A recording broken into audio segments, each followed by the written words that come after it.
I'm Mike Sullivan, and thanks for watching this video. Today we're going to talk a little bit about a conversation I had with Bill from New Hampshire, one of our subscribers. And Bill, I'm sorry I don't have another student here to work with, so you're going to have to watch me do it. But I had someone come in today for a golf lesson that was a perfect example of something Bill and I were talking about. And here's what was going on. This golfer, when he was making his backswing, he rotated his hands a lot here.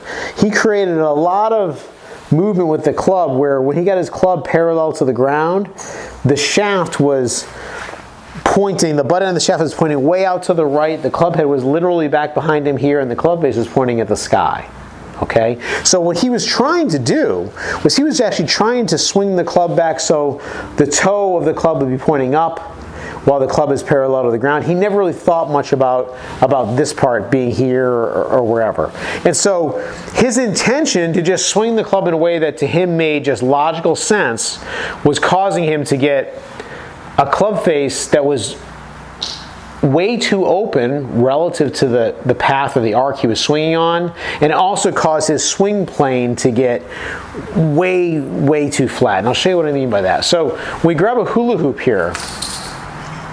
If you can imagine a tiny little golfer standing inside of this hula hoop, okay, and you can imagine he's trying to hit a ball up this direction. Cookie, don't mind me, all right? So he's trying to hit a golf ball right up that target line right there. We'd want to swing the club pretty much on this fairly simple circle. All right. Now the reality is that because when we set up to a golf ball, we're setting up with the butt end of the club pointing at our belt buckle and our shoulders being the end of our lever, we don't literally keep the club on this hula hoop. Someone like Bryson DeChambeau, who has a one-plane swing, he actually sets up with his hands up a little bit so he could keep it on this theoretical hula hoop, but that's not necessarily necessary. The point is, we'd love to have our club be basically to the position where when the club is parallel to the ground, it would also be parallel to the target line. So when somebody opens their club face up a lot, they can get their swing plane working like this, so that in the middle of their backswing, they're set up to swing the club way out to the right. And then that golfer, to hit the ball, if they get this way, they have to make a move usually like this over the top, out to in move to hit the ball, which causes the swing path to go to the left. That's super duper common. And the trouble is that we tend to have a lot of slices and all that stuff. So, and maybe it's not that important to get into all the reasons why not to do something, all the faults, but I think it does help make things make some logical sense. So here's what I'd like to have you think about. If I was going to hit a ball that was teed up at waist height, right? And I'll face this way. If I was going to hit a ball teed up at waist height, the face of that club would be matching up pretty much with my spine. And if I just turn my shoulders, well, now you can see as I turn my shoulders back, the club face, just to make sure you can see this. See, now the toe of the club is up as the club is parallel to my target line. See that? Okay? The trouble is when we hit golf shots, we're bent from the waist, right? We have some bend. So that, if I was hitting a golf ball, should look more like this. Okay? So when we end up getting our club face here, we've actually opened up that club face quite a bit relative to the arc we want to swing on. So I'm going to go ahead and just draw a line right now, straight up that shaft. Okay? So we have a line straight up that shaft. So when this club reaches, and this line right here, this pretty much shows us what our ideal swing plane would be, right? The arc we want to swing on, another way to say this, right? If I take that club back, see how the club face now is pretty square relative to that line that we drew, right? So that's actually a square club face, all right? When we try to get that toe of the club up, we end up rotating hands and stuff, and we end up getting the club back there like this.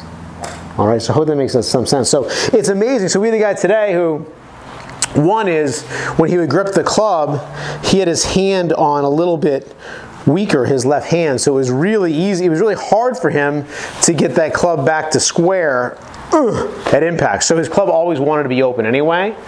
And then what was happening was, as that club face was getting open here, you know, he could actually swing the club with this over-the-top swing motion, this out-to-in swing, and he could get that club to square up relative to the target. So when he was hitting short clubs, pitching wedge, 9-iron, what would happen would be the club would be swinging way left with a club face that was open relative to his arc, but square to the target line. Okay, so think about that. So if my club face, we've already kind of established that's square. So my club face is open, right?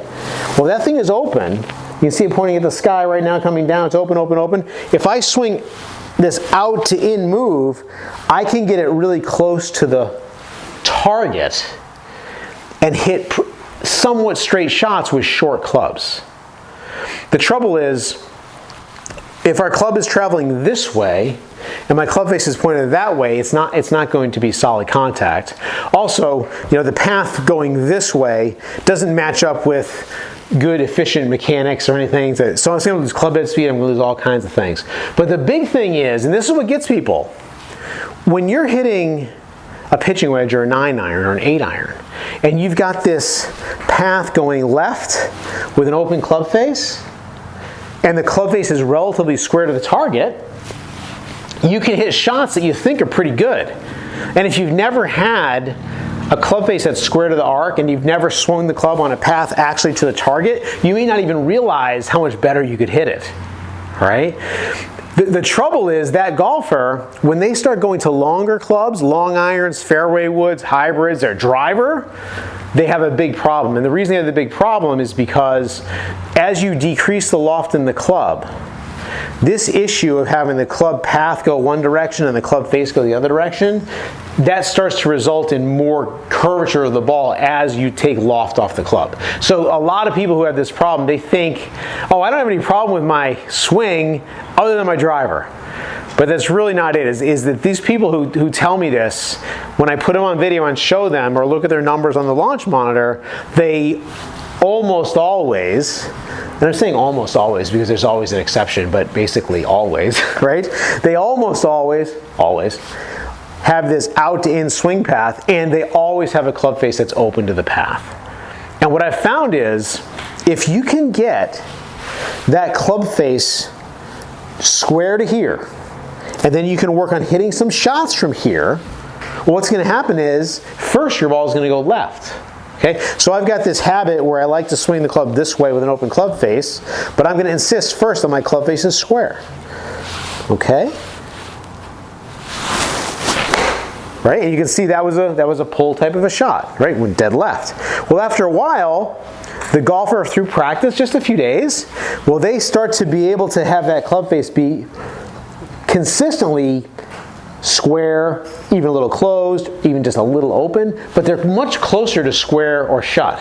And then what happens is, it doesn't take much, really all that much effort to learn how to redirect that club this way instead of that way. Because the correct swing path is actually a motion that comes natural to most people if they haven't started playing with an open club face.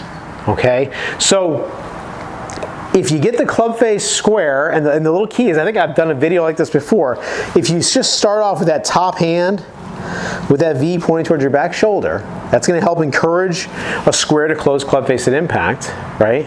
And then if you can work on just bringing that club back with a nice one-piece takeaway, and work on getting there, right? Work on getting there.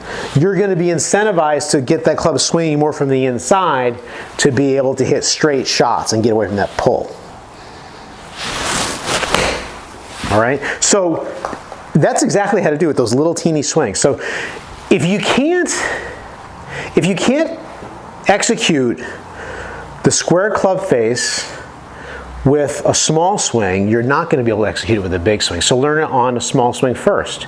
And then after you feel like you can get that club face square, after you're able to do that, after you see balls going left to left all day long, then you want to work on trying to be able to get the path going more to the right. And we'll talk more about that down the road. All right, so Bill, thanks so much for the question and the call. I hope that makes some sense to you, okay? There are great players who get to here, right? But we don't get a lot of great players who are overdoing it this way. All right, so I just want to set the record straight on that too. So this isn't the only way to do it, but I've found that people who have other jobs, boy, if they can keep their club face square relative to their arc, or close to square throughout their swing, it's a lot easier for them to get the game figured out. I hope that helps. We'll see you next time.